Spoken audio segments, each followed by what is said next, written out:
กำลังจะเข้าไปในตาดเนาะ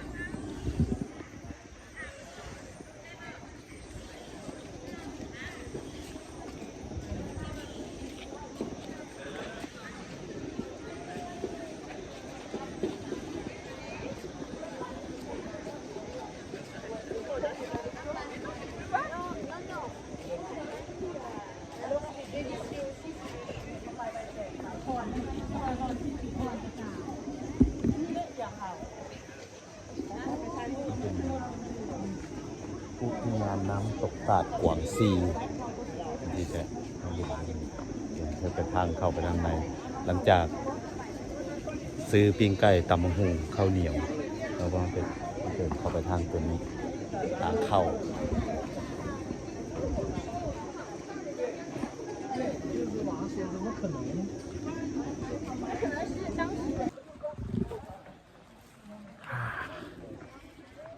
เดินยัง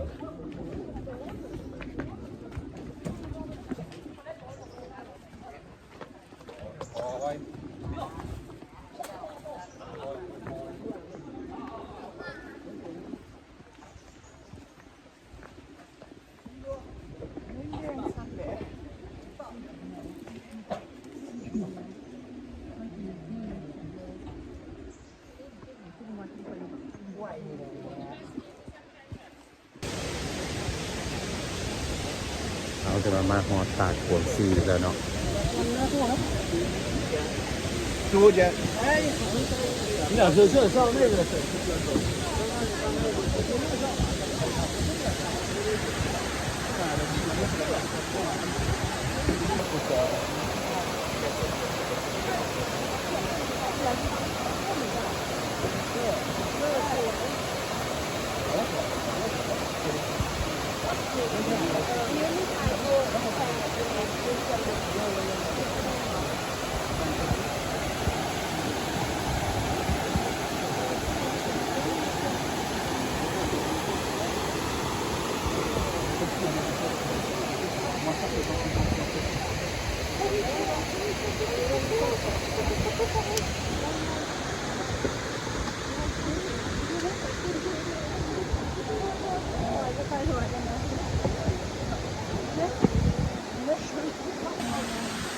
เป็นจังได๋งามบ่ตาดกวางซีอยู่แขวงหลวงพระบางเนาะคือว่า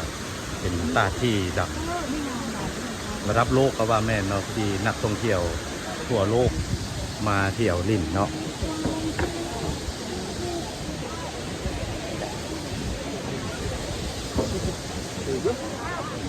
มื้อนี้เป็นมื้อวันเสาร์ตัวนักท่องเที่ยวก็ถือว่าหลายพอสมควรเนาะโอเค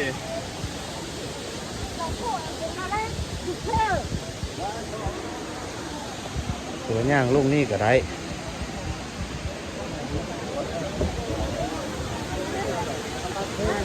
แต่เจ้าหุ่มเบิ่งป่า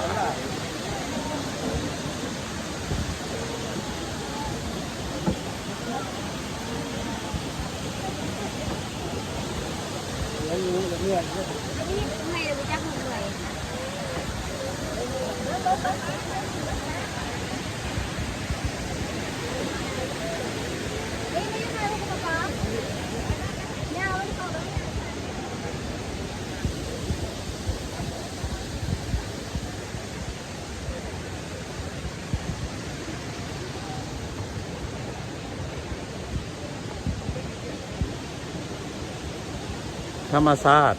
ห่มไม้จะหลายเนาะอยู่ตาดกวางซี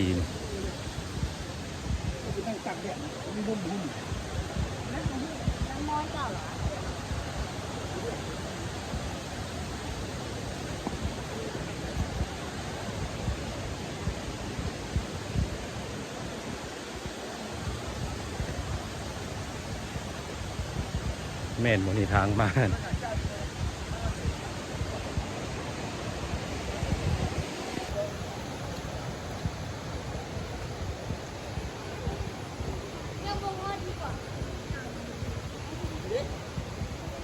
ตกลงมาสูงเห็นบ่เมื่อย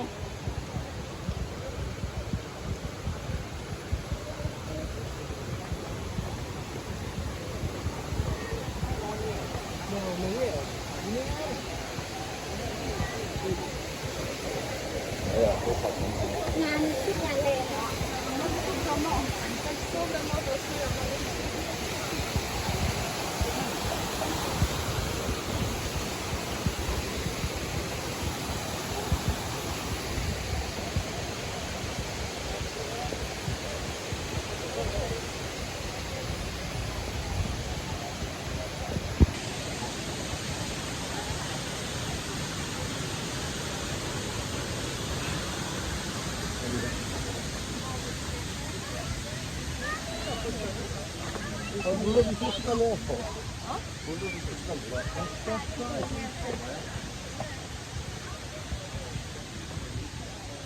ป่าต้นไม้นี่แห่งใหญ่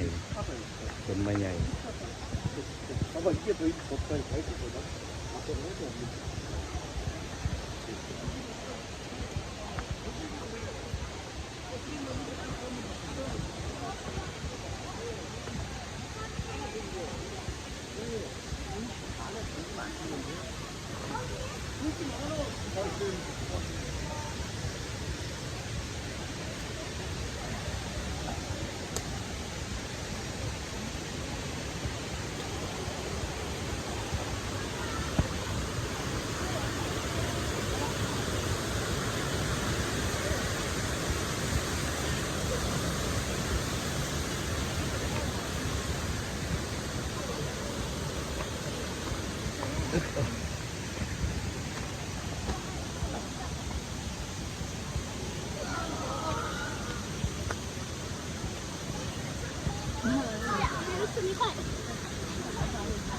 ็นการพูดกับเจ้าอาบน้ำ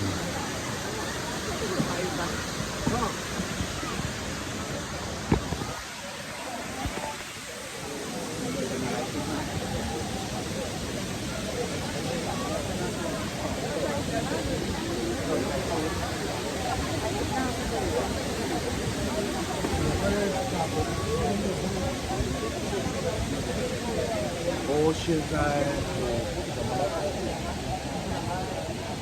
你好，温度是今天最高温度到底多少呢？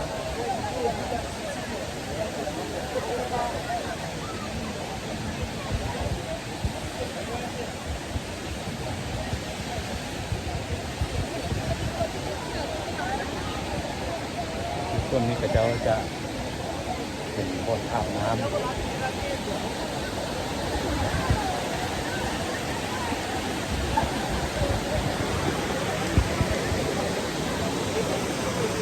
要么出来，要么进去。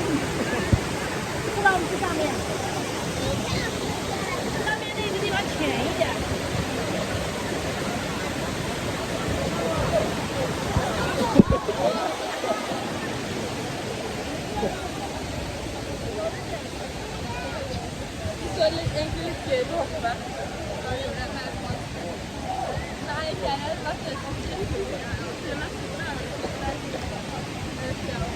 ถือว่าคลิป